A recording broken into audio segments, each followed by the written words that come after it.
अरे दोस्तों, welcome to main point study. I hope आप सारे के सारे ठीक हो। तो आज हम करने वाले हैं चैप्टर नंबर 1 क्लास 10 की हिस्ट्री का, जिसका नाम है the rise of nationalism in Europe. और हम करने वाले हैं इसके most important question, most repeated question. ये सारे के सारे जो भी इस पीडीएफ के अंदर क्वेश्चन है ना, वो सारे के सारे पीवाईक्यूज है, ठीक है। और मैं विद आंसर भी बताऊंगा। मैंने आपके सामने देखो विद आंसर की मैं दिखा भी देता हूँ। ये क्वेश्चन के अंदर नीचे है ना, आंसर वगैरह भी लिखे हुए हैं, तो टेंशन लेने की जरूरत नहीं है। एग्जाम में क्वेश्चन किस वे में आएगा, आंसर किस वे में लिखना है, वो सारा का सारा मैं आपको बताऊंगा।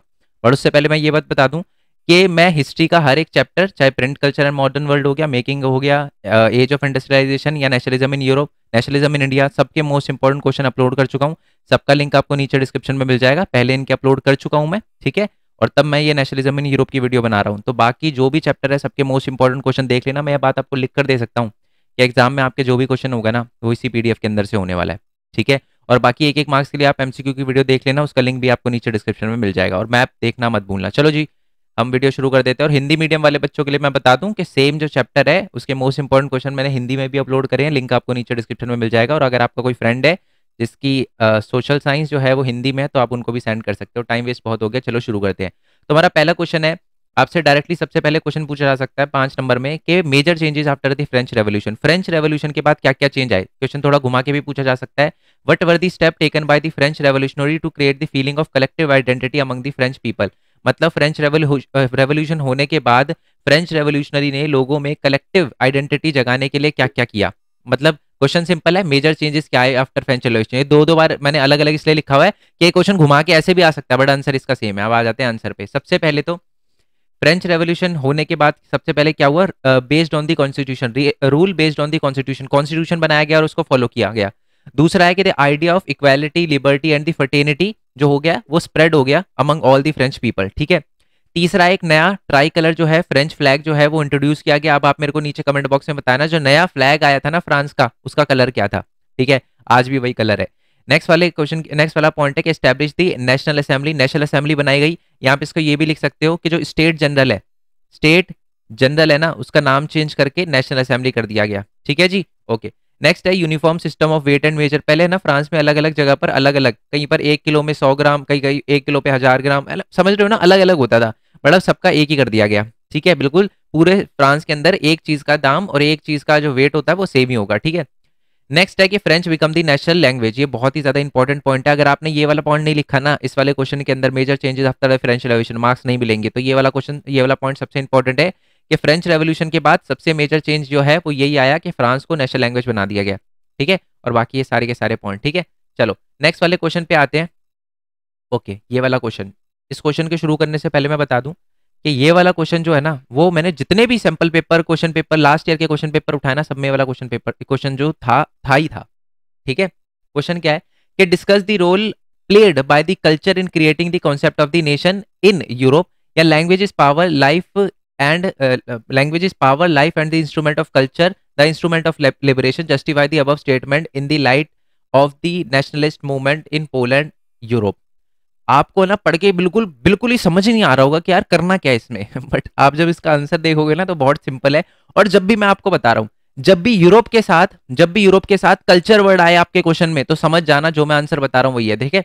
यूरोप के साथ अगर कहीं भी कल्चर वर्ड आ जाए या लैंग्वेज वर्ड आ जाए तो समझ जाना नेशनलिज्म ये यूरोप के अंदर से टॉपिक है ये। और टॉपिक का नाम है रोमांटिसिज्म। क्या नाम है जी? रोमांटिसिज्म, ये रहा जी, ठीक है। क्वेश्चन क्या पूछा गया है कि लोगों में नेशनलिस्ट फीलिंग जगाने के लिए रोमांटिसिज्म का कैसे यूज किया गया, नेशनल सॉन्ग, नेशनल पोट्री वगैरह है ना, स्टोरीज वगैरह, म्यूजिक वगैरह का कैसे यूज किया गया। और फिर मैं रोमांटिसिज्म भी बताता हूँ। सबसे पहले तो मैं बता दूं आंसर जो है वो यहां से लेकर पूरा यहां तक है, ठीक है। और नीचे जो है वो एग्जाम्पल लिखा हुआ है पोलैंड का। क्वेश्चन पूछा था ना पोलैंड का एग्जाम्पल। चलो मैं अब समझा देता हूं आपको क्या है।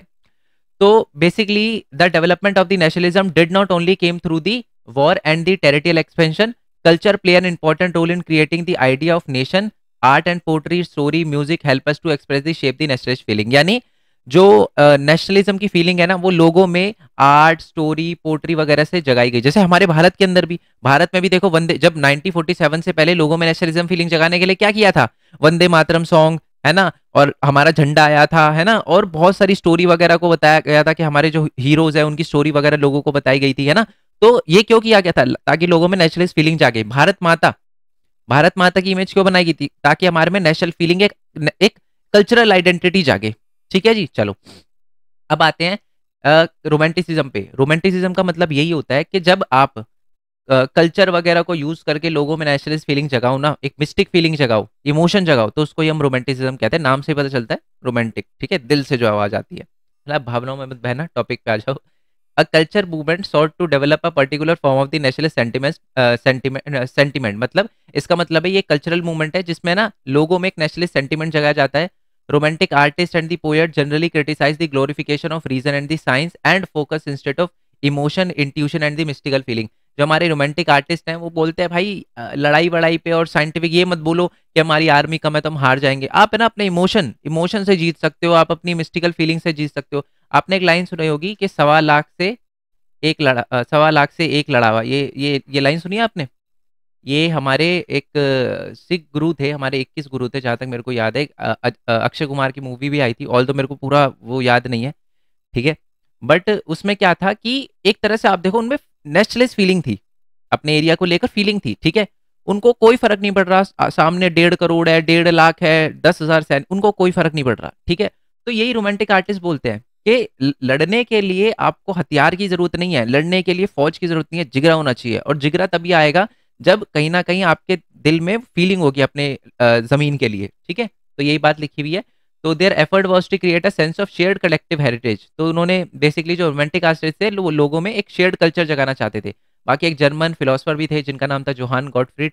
उन्होंने भी कहीं ना कहीं लोगों में कल्चरल आप कह सकते हो नेशनलिज्म जगाने के लिए फोक सॉन्ग, फोक पोट्री, फोक डांस वगैरह का यूज किया था। और फॉक्स गाइस्ट का एक मार्क्स में एग्जाम में आ सकता है क्योंकि फॉक्स गाइस्ट का मतलब क्या होता है, the true spirit of nation को फॉक्स गाइस्ट कहते हैं, ठीक है। अब एग्जाम्पल आते हैं पोलैंड का, ठीक है। आपसे क्वेश्चन में भी ये पूछा था ना पोलैंड का एग्जाम्पल बताओ, तो सुनो ये बात ये थी कि आपको पता है 1815 में, ठीक है, 4 कंट्रियों ने मिलके इन प्रूशिया, रशिया, ऑस्ट्रिया और हमारा प्रैप था, प्रूशिया, रशिया, ऑस्ट्रिया और ब्रिटेन, इन चारों ने मिलके पता किसको हराया था? हराया था फ्रांस को, ठीक है, फ्रांस को हराया था। और फ्रांस ने है ना एक एरिया पे फ्रांस और है ना जब ऑब्वियसली बात है जब ये चारों के चारों जीत गए ना तो रशिया को है ना गिफ्ट में पोलैंड मिला। तो रशिया ने क्या किया, पोलैंड के लोगों पर अपना डोमिनेंस क्रिएट करना चाहा, उनकी लैंग्वेज को हटाना चाहा और अपनी लैंग्वेज को, रशियन लैंग्वेज को थोपना चाहा। बट यहाँ के लोगों ने विरोध किया, पता कैसे? लड़के नहीं, उन्होंने विरोध किया अपनी लैंग्वेज को एज ए सिंबल बनाकर। मतलब जहां जहां रशियन बोलते थे ना स्कूल में, पोलिश लैंग्वेज नहीं बोलनी, नहीं करनी है ना, कहीं भी पोलिश लैंग्वेज का यूज नहीं होना चाहिए, जानबूझ के लोग वही करते थे, ठीक है। एक पर्सन भी था जिसका नाम था कैरल कुरपेंस्की, ये भी हमारे पोलैंड के अंदर था। उन्होंने सेलिब्रेट किया national struggle through his opera, music, dance and the Polish language become the national symbol, ठीक है, to criticise the Russian forces. मतलब बेसिकली जो हमारे कैरल कोरपेंस्की है उन्होंने तो म्यूजिक वगैरह का, डांस वगैरह, ओपेरा वगैरह का यूज किया और नेशनल जो अपनी पोलिश लैंग्वेज है उसका यूज किया रशियन को दबाने के लिए, रशिया को दिखाने के लिए कि आप कुछ भी कर लो, हमारी लैंग्वेज हमसे नहीं छीन सकते। Yes sir no? तो यही एक कल्चरल। और उसके बाद मैं आपको बता दूं जो रशियन लैंग्वेज है उसको, रशियन लैंग्वेज जो है वो स्कूल में थोपने की कोशिश करी गई बट उसका कोई फायदा नहीं हुआ, बहुत सारे लोगों ने इसके खिलाफ रेबल किया। और रशियन जो थी आर्मी उन्होंने फिर लोगों को मारा भी, बहुत सारे लोगों को, बिशप वगैरह को तो जेल में जो कि सर्बिया में थी वहां पर भी भेज दिया गया, ठीक है जी। मोस्ट इंपॉर्टेंट क्वेश्चन है, ओके। अच्छा एक बात और बता दूं, इस चैप्टर के जितने भी नोट्स है ना वो आपको हमारी वेबसाइट पे मिल जाएंगे। सीधा गूगल पे जाना और लिखना मेन पॉइंट स्टडी, ठीक है। क्या लिखोगे? मेन पॉइंट स्टडी, देखो आ भी गया। तो मेन पॉइंट स्टडी लिखोगे ना, यहाँ क्लास 10th पे आओगे तो आपको यहाँ पर नोट्स वगैरह मिल जाएंगे, सारे चैप्टर के नोट्स अपलोड हो चुके हैं। और शायद मैं इस चैप्टर के मोस्ट इंपॉर्टेंट क्वेश्चन की जो पीडीएफ है ना वो भी यहीं पर अपलोड करूँ। नीचे आओगे, ये सारे के सारे चैप्टर के दे रखे हैं, rise of nationalism in Europe के क्लिक कर देते हैं। अभी पीवाई के उस पर क्लिक करोगे तो वीडियो खुलेगी, बट मैं यहाँ पर पीडीएफ भी डाल दूंगा और बाकी ये रही नोट्स, ठीक है। बाकी जैसे कि आपको पता है ये नोट्स एकदम फ्री है, कोई वो नहीं है, ठीक है। बट अगर आप मेरे को सपोर्ट करना चाहो तो कर सकते हो, यहाँ पर एक कॉन्ट्रीब्यूटर्स का बटन दे रखा है, ठीक है। देखो सपोर्ट कितना बड़ा है और कितना छोटा है ये मैटर नहीं करता, आपका सपोर्ट मैटर करता है, ठीक है। और एक और बात बोलना चाहूंगा, कुछ ऐसे बच्चे हैं जो फाइनेंशियली स्टेबल, और ये बात है ना उन बच्चों के लिए नहीं है, मैं ये सबके लिए कंपलसरी नहीं है, ठीक है। सपोर्ट ये उन बच्चों के लिए है जो सपोर्ट कर सकते हैं, जो फाइनेंशियली स्टेबल है, ठीक है, ठीक है। और ऐसा कुछ नहीं है कि आप अगर सपोर्ट करो मैं तभी आपको नोट्स दूंगा, बच्चे नोट्स सबके लिए है। मैं, मेरे को पता है बहुत सारे ऐसे बच्चे हैं जो सपोर्ट नहीं कर सकते, जो फाइनेंशियली स्टेबल नहीं है, तो चैनल आपके लिए है, ठीक है। तो अगर आप सपोर्ट करना चाहो तो कर सकते हो, जो फाइनेंशियली स्टेबल है उनके लिए बात है, जो फाइनेंशियली स्टेबल नहीं है बच्चे कोई बात नहीं, आप अच्छे नंबर लाओ, अच्छे नंबर ला के मेरे को फोटो भेजोगे ना कि सर मेरे इतने मार्क्स आए हैं, 90, 95, 100 मार्क्स आए हैं और आप 0.1% आपका पार्टिसिपेशन है, मतलब मैं खुश हो जाऊंगा, मेरे को लगेगा कि हाँ इससे बड़ा सपोर्ट कुछ नहीं हो सकता मेरे लिए, समझ रहे हो। और बाकी वैसे अगर आप इनडायरेक्टली भी सपोर्ट करना चाहो तो यहाँ पर ऐड वगैरह है ना, इस पर क्लिक करके 10-20 सेकंड रुक जाना, वो भी अल्टीमेटली सपोर्ट ही होगा, ठीक है। और ये फोन पे का है, फोन पे का है शायद, सॉरी पेटीएम का है, तो सपोर्ट कर सकते हो उससे। चलो अब आ जाते हैं नेक्स्ट वाले क्वेश्चन पे। हाँ ये रहा जी नेक्स्ट वाला क्वेश्चन। नेक्स्ट वाला क्वेश्चन है क्वेश्चन नंबर, हाँ ये वाला देखो, ये थोड़ा क्वेश्चन घुमा के है ना, ये वो रोमांटिसिज्म वाला ऐसे भी पूछा जा सकता है, ठीक है जी। समझ जाना, अलग अलग टाइप में मैंने क्वेश्चन लिखा है ताकि आपको एग्जाम में दिक्कत ना आए। बच्चों को एग्जाम में यही दिक्कत आती है, क्वेश्चन ही समझ नहीं आता यार, ठीक है। तो इसीलिए मैंने अलग अलग क्वेश्चन लिखे हैं कि कोई दिक्कत ही ना आए, नहीं तो मैं सीधा क्वेश्चन आंसर समझा देता। मैं वीडियो इसलिए बना रहा हूँ ताकि आपको पता चल जाए कि ये क्वेश्चन किस अलग तरीके से पूछा जा सकता है, ठीक है। अब आ जाओ, what were the main aim of the treaty of Vienna या Vienna Congress of 1815 discuss its main feature. अब आ जाते हैं जी आंसर पे। अब है क्या ये मैं समझा देता हूँ। आपको पता है कि फ्रांस के अंदर है ना, मैंने आंसर नहीं लिखा क्या इसका, 1815 का फीचर डाला होगा यार, जस्ट अ सेकेंड। हाँ ये रहा, दिमाग से निकल गया था। चलो समझाता हूँ मैं क्वेश्चन नंबर 3। अब ध्यान से मेरी बात सुनो। बात यह है कि आपको पता है कि फ्रांस में ना एक लीडर आया था जिसका नाम था नेपोलियन, है ना। नेपोलियन था। नेपोलियन जो था वो 1815 में हार गया था। 1815 में हारने के बाद उसको, नेपोलियन को हराया पता किसने था, प्रैब ने, PRAB। Prussia, Russia, Austria, Britain ने, इन चारों ने मिलकर हराया था। तो उसके बाद है ना एक ट्रीटी हुई थी, एक एग्रीमेंट हुआ था, कहाँ पर, वयना में। तो इसलिए उसको ट्रीटी ऑफ वयना कहते हैं। उस एग्रीमेंट में क्या क्या बातें बोली गई थी, यही आपसे क्वेश्चन पूछा है। अब क्या क्या बातें बोली गई थी वो देखो। पहले तो ये लिखा है 1815 में क्या था, वो चार जो सुपर पावर थी जिसका नाम मैंने बताया प्रैब, उन्होंने क्या किया, नेपोलियन को हरा दिया। और उसके बाद एक ट्रीटी हुई वयना के अंदर, और वो वयना का जो वयना बेसिकली ऑस्ट्रिया के अंदर है, और उसको है ना उस मीटिंग को होस्ट किया था ड्यूक मेटरनिक ने, जो कि ऑस्ट्रिया के चांसलर थे। अब उसमें क्या क्या बातें बोली गई थी, ठीक है। पहला जो मोटिव था ना उसका, ट्रीटी ऑफ वयना का, वो ये था कि जो नेपोलियन अपने टाइम में जो जो चीजें लेकर आया ना उसको हटा देना, यही मेन मोटिव था इस ट्रीटी ऑफ वयना का, ठीक है। अब उसमें क्या क्या बातें बोली गई ये देखो। सबसे पहली बात तो ये बोली गई कि जो बर्बन डायनेस्टी है ना उसको रिस्टोर कर दिया जाएगा। इसका मतलब ये है कि फ्रांस में नेपोलियन आने से पहले किंग हुआ करता था, लुई 16, याद है, बर्बन डायनेस्टी से था। तो ये बात बोली गई कि दोबारा से किसी बर्बन डायनेस्टी के बंदे को पकड़ के किंग बना दिया जाएगा, नेपोलियन को हटा दिया जाएगा। दूसरा, नेपोलियन ने जिस जिस एरिया पर अपने टाइम में वो करा है ना, कब्जा करा है, उसको भी छोड़ना पड़ेगा उसे। वो जो फ्रांस है वो अपनी टेरिटरी लूज कर देगा, इसका मतलब, ठीक है, जिस जिस पर उसने कब्जा किया था नेपोलियन के टाइम में। तीसरा है, फ्रांस के आसपास है ना बहुत सारी जो है वो बॉर्डर बना दी है, बहुत सारी स्टेट सेटअप कर दी, बाउंड्री जो है उस पर स्टेट सेटअप कर दी, ताकि अपने जो फ्रांस है वो अपना एरिया खोल ना पाए, क्योंकि अब स्टेट बना दी। अब अगर स्टेट पे वो किसी स्टेट पे हमला करेगा तो फिर वो लड़ाई करेंगे, है ना। तो इसलिए बहुत सारी स्टेट बना दी फ्रांस के बॉर्डर के साइड में। नेक्स्ट पॉइंट है कि प्रूशिया को जीतने की खुशी में प्रूशिया को न्यू टेरिटरी मिली वेस्टर्न फ्रंटियर पे, और एक सेक्सोनी नाम का एक एरिया वो मिला। ऑस्ट्रिया को कंट्रोल मिला नॉर्दर्न इटली का, और जो हमारा रशिया उसको पोलैंड मिला। और अभी अभी हमने देखा भी था ऊपर, है ना, वो रोमांटिज्म वाले टॉपिक में, कि इस लड़ाई में 1815 की लड़ाई में रशिया को पोलैंड मिला था ट्रीटी ऑफ वेना में, ठीक है।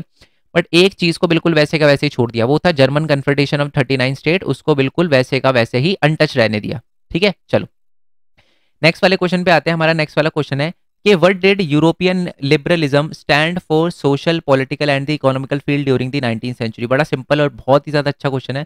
क्वेश्चन ये है कि लिबरलिज्म का मतलब क्या होता है, और है ना कुछ लिबरल लोग थे, उनकी क्या डिमांड थी, सोशल डिमांड क्या थी, पॉलिटिकल डिमांड क्या थी, और इकोनॉमिकल डिमांड क्या थी। अब आ जाते हैं जी क्वेश्चन पे। चलो सबसे पहले तो लिबरलिज्म का मतलब क्या होता है। लिबरलिज्म है ना एक लैटिन वर्ड से निकला है, जिसका जो है लिबर, लिबर का मतलब होता है फ्रीडम। तो बेसिकली जो हमारे वो थे ना, क्या नाम है अपना, लिबरल लोग थे, वो चाहते थे फ्रीडम। किस चीज की फ्रीडम चाहते थे, तीन टाइप की फ्रीडम चाहते थे वो, पॉलिटिकल फ्रीडम, इकोनॉमिकल फ्रीडम और सोशल फ्रीडम। अब पहले तो पॉलिटिकल फ्रीडम पे आते हैं। वो कहते थे कि जी इंडिविजुअल फ्रीडम होनी चाहिए, इक्वेलिटी बिफोर लॉ यानी कानून की नजर में सब बराबर होना चाहिए, कॉन्स्टिट्यूशन होना चाहिए, और रिप्रेजेंटेटिव पार्लियामेंट यानी कॉन्स्टिट्यूशन के मतलब किंग को पसंद नहीं करते थे हमारे लिबरल लोग, ये कहते थे कॉन्स्टिट्यूशन होना चाहिए और किंग के अकॉर्डिंग सब कुछ, मतलब कॉन्स्टिट्यूशन के अकॉर्डिंग सब कुछ चलना चाहिए, और इलेक्शन होने चाहिए, राजा वाला सीन नहीं होना चाहिए। और नेक्स्ट ये कहते थे नेशन स्टेट होना चाहिए with the return constitution. Nation state आपको पता है ना, जहां पर लोगों की सिंगल लैंग्वेज हो, same language, same culture, same history, कुछ ना कुछ कॉमन हो उनमें, ठीक है। इकोनॉमिकल डिमांड क्या थी हमारे लिबरल लोगों की, वो कहते थे फ्री मार्केट होनी चाहिए, abolition of the state impose restriction, मतलब जो गवर्नमेंट या किंग वगैरह जो एक जगह से दूसरी जगह जाने के लिए टैक्स वगैरह लेता है ना, या रिस्ट्रिक्शन लगाता है, वो खत्म हो जानी चाहिए। तीसरा ये बोलता है कि इनवॉलेबिलिटी ऑफ प्राइवेट प्रॉपर्टी, ये कहते हैं प्राइवेट प्रॉपर्टी होनी चाहिए। अब देखो राजा के टाइम में प्राइवेट प्रॉपर्टी का कोई सीन ही नहीं था, राजा जिस प्रॉपर्टी पे हाथ रख देता था वो उसकी हो जाती थी, है ना। तो ये बात जो है ना वो लिबरल लोगों को पसंद नहीं थी, वो कहते हैं प्राइवेट प्रॉपर्टी होनी चाहिए ताकि किंग भी ना छीन पाए उसको। ठीक है, नेक्स्ट है सोशल। सोशल डिमांड क्या थी? सर्वडम और बाउंडेड लेबर जो है वो खत्म हो जाना चाहिए, और जो ऑटोक्रेसी और क्लर्जिकल प्रिविलेज है ना वो भी खत्म हो जानी चाहिए। ठीक है, चलो नेक्स्ट वाले क्वेश्चन पे आते हैं। नेक्स्ट वाला क्वेश्चन है हमारा क्वेश्चन नंबर 5 कि 1830 के अंदर 1830 के अंदर जो ग्रेट इकोनॉमिक डिप्रेशन आया था हमारे यूरोप में, उसको एक्सप्लेन करो। क्या दिक्कतें थी, क्या हंगर और हार्डशिप की क्या क्या प्रॉब्लम आ रही थी, वो बताना है। चलो आ जाते हैं जी इस वाले क्वेश्चन पे। तो ये लिखे हुए बहुत सारे पॉइंट लिखे हुए, आपको सिर्फ 3-4 पॉइंट लिखने हैं, 3 नहीं 4 पॉइंट लिखने हैं एटलीस्ट। अगर वैसे 5 नंबर का भी क्वेश्चन आ सकता है तो आप 6 के 6 याद करो। ठीक है, क्योंकि जब लिखवा रखा है तो 6 के 6 याद करने हैं। इस पीडीएफ के अंदर 3 और 5 नंबर के हैं, बाकी मैं बता चुका हूँ ना। एमसीक्यू के लिए नीचे डिस्क्रिप्शन में वीडियो दे रखी है, वो देखनी है। अच्छा, एमसीक्यू से एक और बात याद आई, जैसे कि आपको पता है कि हमारा एक डिफरेंट चैनल भी है भरत कुमार कोरवाल करके, वो मेरा ब्लॉगिंग चैनल है, बट अभी है ना मैं वहाँ पर लाइव वगैरह ले रहा हूँ। ठीक है, भरत कुमार कोरवाल ये रहा, मैं यहाँ पर लाइव वगैरह लेता हूँ, और जो आपके एमसीक्यू वगैरह होते हैं ना वो यहीं पर सॉल्व कर रहे हैं हम।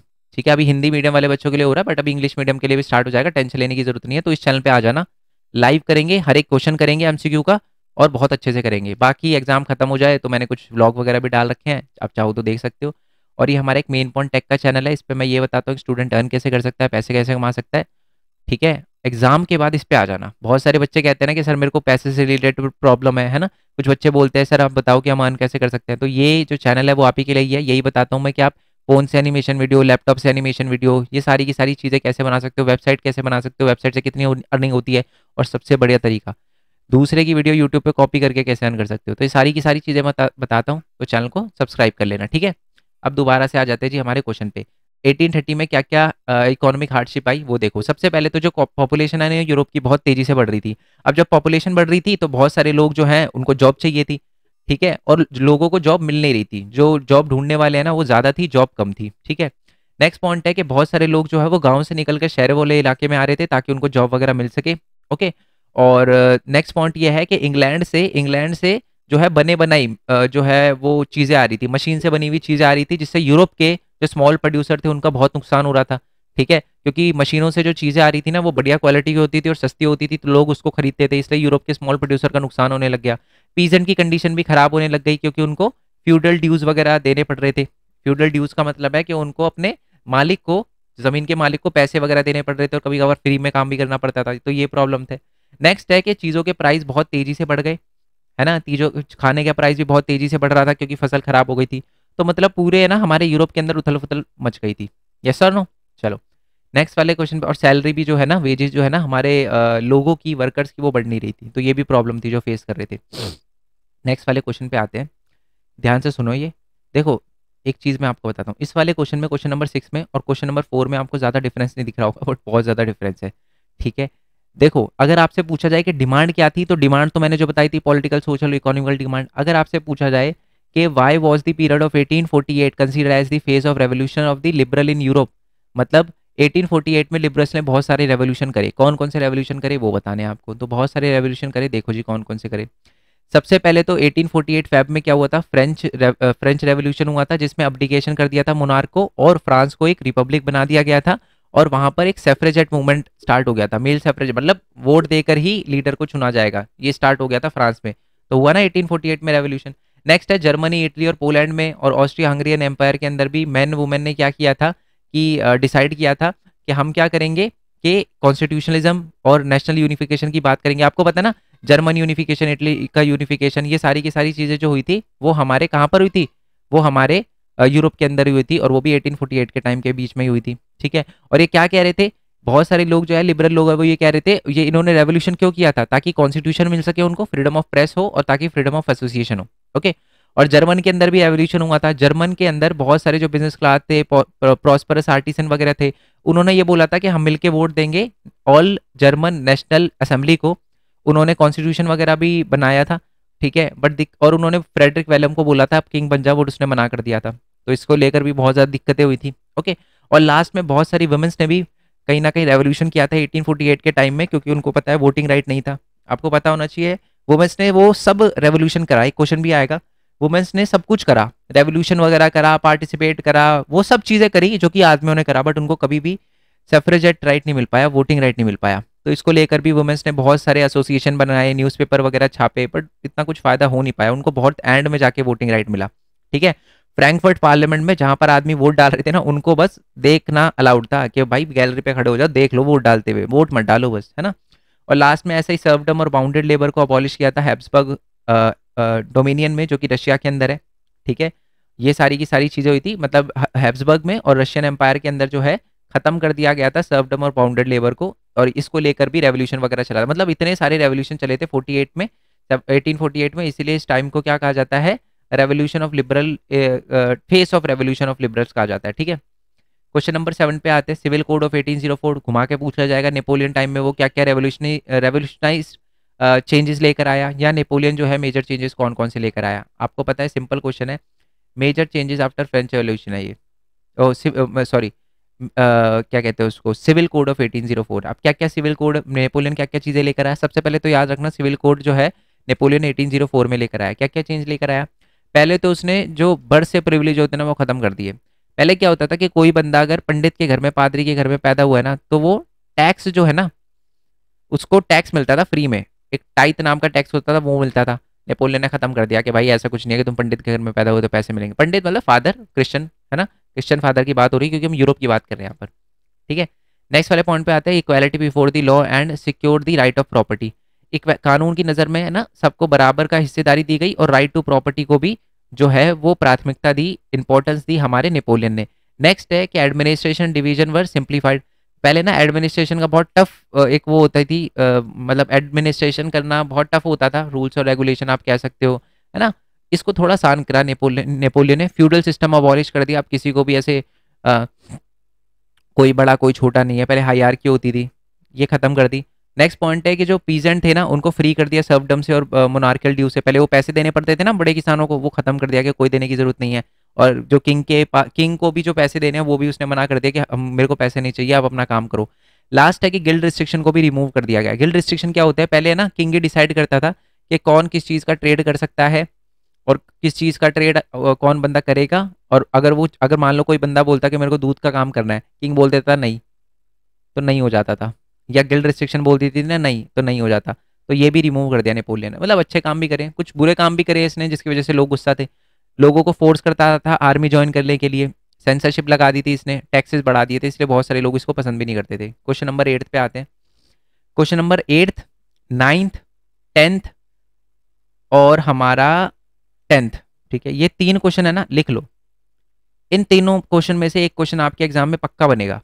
क्वेश्चन क्या है, सिंपल, जर्मनी का यूनिफिकेशन, इटली का यूनिफिकेशन, ब्रिटेन का यूनिफिकेशन। सिंपल है। अब देखो आ जाओ, पहले तो हम आते हैं जर्मनी के यूनिफिकेशन पे, बता देता हूँ, रीड करोगे वैसे ही समझ आएगा। बात ऐसी थी कि इटली के अंदर है ना, इटली के लोगों में ना नेशनलिज्म जागने लगा था। इटली के लोग जो थे वो अपने किंग से बहुत ज़्यादा परेशान थे, उन्होंने बहुत बार रेवोल्यूशन वगैरह भी करा, ठीक है, बट वो रेवोल्यूशन सक्सेसफुल नहीं हो पाया। तो जर्मनी के पास में एक कंट्री थी जिसका नाम था प्रूशिया। वहाँ के जो अमीर जो लैंड ओनर्स थे ना, जंकर्स, उन्होंने अपने किंग से बोला कि यार ये जर्मनी के लोग प्रोटेस्ट कर रहे हैं, आप इनकी हेल्प क्यों नहीं कर रहे। प्रूशिया के किंग जिसका नाम था काइजर विलियम, उन्होंने बोला ठीक है मैं हेल्प करता हूँ। उसने एक आर्मी बनाई और आर्मी का लीडर बनाया ऑटोवन बिस्मार्क को। उसको उसने जो प्रूशिया का किंग था उसने बोला कि देखो ऑटोवन बिस्मार्क, आपको जर्मनी को यूनिफाई करवाना है, जर्मनी के लोग किंग को हटाना चाहते हैं, किंग को हटवाना है आपको। ऑटोवन बिस्मार्क ने बोला ठीक है सर बिल्कुल। तो उसने 7 साल तक 3 वॉर लड़ी, ऑस्ट्रिया, डेनमार्क और फ्रांस के साथ, और अल्टीमेटली इंडिपेंडेंस दिलवा दी, यूनिफाइड कर दिया जर्मनी को, किंग को हटा दिया वहां से। और जर्मनी के लोग इतना खुश हो गए कि उन्होंने प्रूशिया के किंग को ही अपना किंग बना दिया। किसको, काइजर विलियम को, जो कि प्रूशिया का किंग था, उसी को किंग बना दिया। कब, 18 जैन 1871 में। और उसके बाद वो अच्छे अच्छे चेंज भी लेकर आया। क्या क्या चेंज लेकर आया उसने, मॉडर्नाइजेशन ऑफ करेंसी पे ध्यान दिया, बैंकिंग पे, legal system, judicial system Germany के बहुत अच्छे से ध्यान रखा उसने। ठीक है, अब आ जाते हैं नेक्स्ट क्वेश्चन पे, इटली के यूनिफिकेशन पे। तो मैं आपको बता देता हूँ, देखो इटली है ना बहुत अलग अलग पार्ट में बटा हुआ था, 7 अलग अलग स्टेट में बटा हुआ था, बहुत ध्यान से सुनना, ठीक है। 7 अलग अलग, 7 ही है, 1 2 3 4 5 6 7, एक हो गया ज़्यादा हो गया, चलो 7 अलग अलग स्टेट में वो है जो इटली बटा हुआ था, ठीक है। और मजे की बात पता है क्या है, एक ही इटली से क्या समझ आ रहा है आपको, इटालियन लैंग्वेज बोली जाती होगी, बट ऐसा नहीं था। एक ही ऐसा एरिया था हमारे पूरे इटली के अंदर, 7 स्टेट में से एक ऐसा एरिया था जिसका नाम था सार्दिनिया पिडमोंट, दिख रहा होगा, ठीक है। वहां पर ये जो किंग था वो इटालियन किंग था। क्या नाम था उसका पता है, विक्टर इमैनुअल सेकंड। उसे ये इटालियन बोलनी आती थी, बाकी जो 6 स्टेट है वहां पर तो इटालियन किंग ही नहीं था, ठीक है। अब हुआ क्या, इटली को यूनिफाई करने की बात करी गई। अब ये तो मैंने स्टेट वाइज बता दिया, अगर डायरेक्शन वाइज देखो ना तो इटली 3 पार्ट में, और ऊपर वाला, बीच वाला और साउथ वाला पार्ट में बटा हुआ था। ऑस्ट्रिया हैब्सबर्ग अंपायर को जीतने में किसने रोल निभाया पता है? कैवर ने। चीफ मिनिस्टर, इसको कमीलो द कैवर भी बोलते हैं, लिखा भी होगा यहाँ पर। एक कमीलो द कैवर था, पूरा नाम इसका कैवर नहीं है, कमीलो द कैवर है। इसने बेसिकली ट्राई किया और ऑस्ट्रियन हंगरियन फोर्सेस को यहाँ को 1859 में हरा दिया, 1859 में हरा दिया, और ये जो एरिया है वो अंडर आ गया, ठीक है। पोप, पोप का मतलब होता है रिलीजियस लीडर, ये तो प्यार से मान गया क्योंकि इसे पता है ये तो लड़ने का सोचेगा भी नहीं, ये प्यार से मान गया। बर्बन किंग ऑफ स्पेन को इटली में मिलाने में सबसे बड़ा रोल पता है किसका था? वो था जी हमारा एक बंदा जिसका नाम था, नीचे आ जाते हैं थोड़ा सा, ये रहा गसेपे गरीबाल्दी। इस बंदे ने जो नीचे वाला एरिया था ना बर्बन किंग ऑफ स्पेन, उसको मिलाने में बहुत इंपॉर्टेंट रोल निभाया, और इसकी हेल्प पता है किसने करी थी? वहां के फार्मर ने। ये अब पता है बात क्या थी, इनको है ना लड़ने के लिए उस फार्म से गुजरना था, बट उनको पता था यार यहाँ पर बहुत सारे किसानों की फसल है, खराब हो जाएगी। बट फार्मर ने बोला जाओ, अब हमारे लिए कर रहे हो, यूनिफाइड करवा रहे हो हमें, जाओ अब चले जाओ यहाँ से, कोई दिक्कत नहीं, फसल खराब होगी दोबारा उगा लेंगे। तो यही बात लिखी हुई है, ठीक है, कि पीपल ने भी उनको बहुत ज्यादा हेल्प वगैरह किया, ठीक है। और एंड में इटली का नया किंग कौन बना? विक्टर इमैनुअल सेकेंड, वही जो 7 स्टेट में से एक किंग था जिसे इटालियन बोलनी आती थी। अच्छे से पढ़ना, लर्न कर लेना, एग्जाम में बहुत ही ज्यादा इंपॉर्टेंट क्वेश्चन है। नेक्स्ट वाले क्वेश्चन पे आते हैं जो कि हमारा लास्ट क्वेश्चन, नहीं लास्ट नहीं, सेकंड लास्ट क्वेश्चन है, वो है ये, describe the process of unification of Britain. यहाँ आपको एग्जाम में स्ट्रेंज केस ऑफ ब्रिटेन भी लिखा आ सकता है, यहाँ से एक्ट ऑफ यूनियन पूछ सकता है, स्कॉटलैंड आयरलैंड को कैसे मिलाया गया, ब्रिटिश नेशनलिज्म वगैरह, ये सारी की सारी चीजें, मतलब जहां ब्रिटेन और यूनिफिकेशन की बात आ जाए ना, समझ जाना कि ब्रिटेन की यूनिफिकेशन की बात हो रही है। तो ये रहा जी आंसर, ठीक है। वैसे मैं सपोर्टिंग मटेरियल के आंसर को मना करता हूँ कि मत लिखो, बट है ना ये वाला आंसर बहुत बढ़िया लिखा हुआ है। क्यों? पहली बात तो पॉइंट पे लिखा हुआ है, दूसरी पॉइंट बात है, पॉइंट भी ऐसे नहीं 2-3, 1 2 3 4 5 6 7 पॉइंट लिखे हुए, मोर देन इनफ है, पूरा ये लिख के आओ, पूरे 5 में से 5 नंबर मिलेंगे, और ये 3 नंबर का क्वेश्चन नहीं है ही 5 नंबर का ये, ठीक है। अब देखो पहला पॉइंट ये लिखा हुआ है कि जो देखो आप देखोगे ना, जर्मनी को बनने में 7 साल लगे, इटली को बनने में 2-3 साल लगे, बट हमारे ब्रिटेन का यूनिफिकेशन होने में 100 से ज्यादा साल लगे। कैसे? देखो मैं समझाता हूँ। पहली बात तो ब्रिटिश नेशन कुछ था ही नहीं 18 सेंचुरी तक, 18 सेंचुरी तक कोई ब्रिटिश नेशन था ही नहीं। वहां पर क्या थी ज्यादातर है ना, इंग्लैंड हुआ करता था पहले, ध्यान से मेरी बात सुनना। इंग्लैंड के अंदर बहुत सारे लोग थे जो इंग्लिश वगैरह बोलते थे, उन्होंने क्या किया 1688 के अंदर अपने मोनार्क से पावर ले ली, अपने राजा से पावर ले ली। तो 1688 में किसके पास पावर आ गई? वहां के लोकल लोगों के हाथ में पावर आ गई, या मैं बोलूं पार्लियामेंट के पास पावर आ गई। इंग्लिश पार्लियामेंट है ना, इंग्लिश पार्लियामेंट यानी इंग्लिश बोलने वाले ज्यादातर लोग जिन्होंने पार्लियामेंट बनाई थी उनके पास पावर आ गई, किंग से उन्होंने ले ली, छीन ली, कहूं तो मैं सीज कर ली पावर। उसके बाद क्या हुआ कि उन्होंने ना इंग्लैंड के पड़ोस में कंट्री पड़ता था जिसका नाम था स्कॉटलैंड। तो इंग्लैंड ने स्कॉटलैंड से बोला कि देखो आप हमारे साथ मिल जाओ, हम आपके है ना कल्चर की रिस्पेक्ट करेंगे, हम इंग्लिश बोलने वाले हैं बट आपके स्कॉटिश कल्चर की भी रिस्पेक्ट करेंगे। स्कॉटलैंड ने बोला ठीक है यार, भाई भाई हैं हमारे, तो गोरे हैं वो भी, हम भी गोरे हैं, चलो मिल जाते हैं। तो मिल गए। कब मिले? 1707 में। और 1707 में ऐसे ही नहीं मिले, एक एग्रीमेंट साइन हुआ जिसको हम कहते हैं एक्ट ऑफ यूनियन। क्या बोलते हैं? एक्ट ऑफ यूनियन, ठीक है। उसके बाद क्या हुआ कि 1808 के अंदर है ना आयरलैंड पड़ोस में ये अच्छा, एक्ट ऑफ यूनियन के बाद ही यूके बना है, पहले यूके कुछ था ही नहीं, पहले ब्रिटेन कुछ था ही नहीं। एक्ट ऑफ यूनियन के बाद यानी 1707 में ही हमारा ब्रिटेन बना है। अब हुआ क्या कि 1801 में 1801 के अंदर हमारे आयरलैंड के अंदर लड़ाई चल रही थी प्रोटेस्टेंट और कैथोलिक के बीच में, इसका फायदा ब्रिटेन ने उठाया और एंड में ब्रिटेन जो है उसने आयरलैंड को भी धोखे से मिला लिया। यानी इंग्लैंड तो पहले से ही था, प्लस स्कॉटलैंड प्लस आयरलैंड, तीनों को मिला के अब यूके बना दिया गया, United kingdom of great Britain. ठीक है जी, क्लियर है? कोई दिक्कत है? तो आप देखोगे ना 1688 में स्टार्ट हुआ और 1808 में यूनिफिकेशन खत्म हुआ, 100 साल से ज्यादा हो गए ना। ओके, यस और नो? तो यही बात है कि इटली के यूनिफिकेशन में इतना ज्यादा टाइम लगा। अब आ जाते हैं नेक्स्ट और लास्ट क्वेश्चन पे। वो लास्ट क्वेश्चन क्या है कि बहुत सारे जो आर्टिस्ट थे ना वो फीमेल एलिगरी का यूज करते थे, आपको पता ही है। जर्मन की एलिगरी का मतलब होता है कि जब किसी कंट्री को किसी एक पर्सन की तरह दिखाया जाता है ना तो उसको हम एलिगरी कहते हैं, जब पर्सोनिफाई किया जाता है। एग्जांपल तो सिंपल, भारत की एलिगरी कौन है? भारत माता, है ना। और अपने फ्रांस की कौन है? मारियान। जर्मन की कौन है? जर्मेनिया। यस और नो? तो फ्रेंच आर्टिस्ट जो है फीमेल को चुनते थे, तो ये क्या दिखाना चाहते थे, मतलब क्या होता था, ये क्यों चुनते थे? तो ये आर्टिस्ट जो है 18 और 19 सेंचुरी में क्या करते थे, पोर्ट्रे करते थे कंट्री को एक पर्सन की तरह। ज्यादातर उन्होंने फीमेल फिगर को ही चुना है। ओके, और ये फीमेल फिगर कोई रियल नहीं होती थी, ऐसे नहीं है कि कोई जैसे भारत माता है, भारत माता कोई मतलब ऐसा नहीं है कि भारत माता का कोई एड्रेस है ना। तो और या ना मारियान का कोई एड्रेस है ना जर्मेनिया, मतलब रियल लाइफ में वो वुमेन्स नहीं होती थी, बट उनको बेसिकली एक एब्स्ट्रैक्ट आइडिया था, वो एक सोच थी, वो देश को लेकर एक कॉन्क्रीट सोच थी, मतलब एक एक नेशन को है ना एक कॉन्क्रीट विजन दिया जाता था, लेडी की तरह दिखाया जाता था। अच्छा, लेडी को क्यों चुना जाता था? क्योंकि वो इमोशन को बहुत अच्छे से रिप्रेजेंट करती है ना, माँ को, है ना, समझ रहे हो ना? तो ऐसे, तो इसमें यही लिखा हुआ है, फीमेल फिगर का यूज किया गया, एलिगरी ऑफ अ नेशन। और मारियान आपको पता है कौन है, क्रिश्चियन नेम है, जो कि फ्रांस की एलिगरी है। जर्मेनिया जर्मनी की एलिगरी है। भारत माता हमारे भारत की एलिगरी है। ठीक है, अब ये कुछ एक्स्ट्रा क्वेश्चन है, शॉर्ट नोट ऑन जोल्वरीन, याद रखना 1834 में बनाया गया था जोल्वरीन, और ये जो है वो प्रूशा के इनिशिएटिव से बनाया गया था, बाद में जर्मन स्टेट ने इसको ज्वाइन कर लिया। इसमें 30 से 2 कर दी करेंसी। ओके, और कहीं ना कहीं इकोनॉमिकल वेव लेकर आने की कोशिश करी थी और ग्रोथ करने की कोशिश करी थी जोल्वरीन में।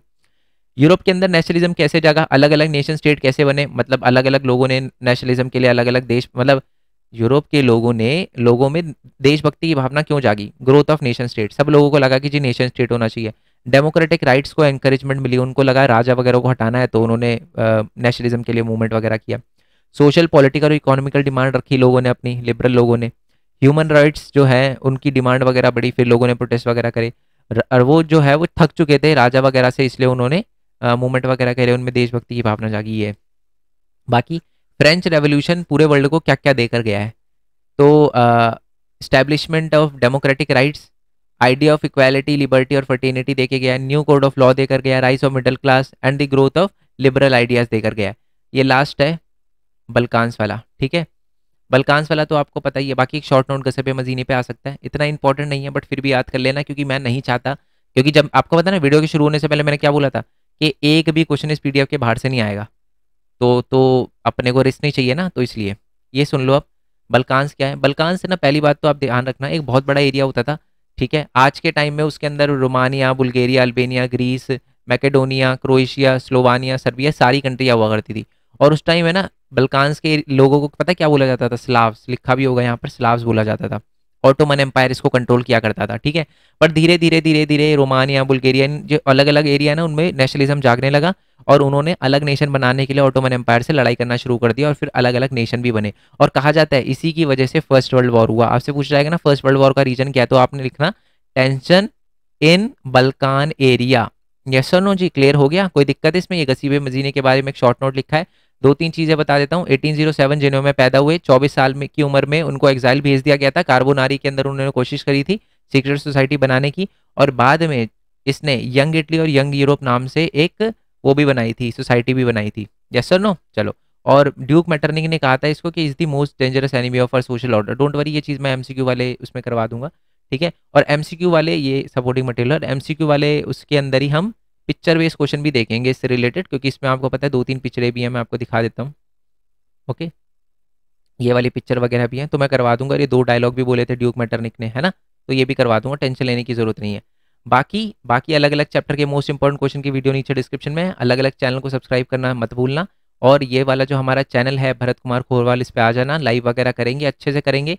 वेबसाइट के लिए नोट्स पे जा सकते हो। टेलीग्राम चैनल ज्वाइन कर लेना हमारा, मेन पॉइंट स्टडी 10th नाम का टेलीग्राम चैनल है, नाम मिल जाएगा नीचे, मेन पॉइंट स्टडी। तो अगर मेरे को कुछ एमसीक्यू वगैरह पूछने होते हैं ना, तो मैं वहीं पर पूछूंगा, main point study 10th 10। Okay, तो मिलते हैं जी नेक्स्ट वीडियो में, तब तक के लिए थैंक यू सो मच। जय हिंद, जय Bharat, Vande Mataram. Thanks for your support, bye bye.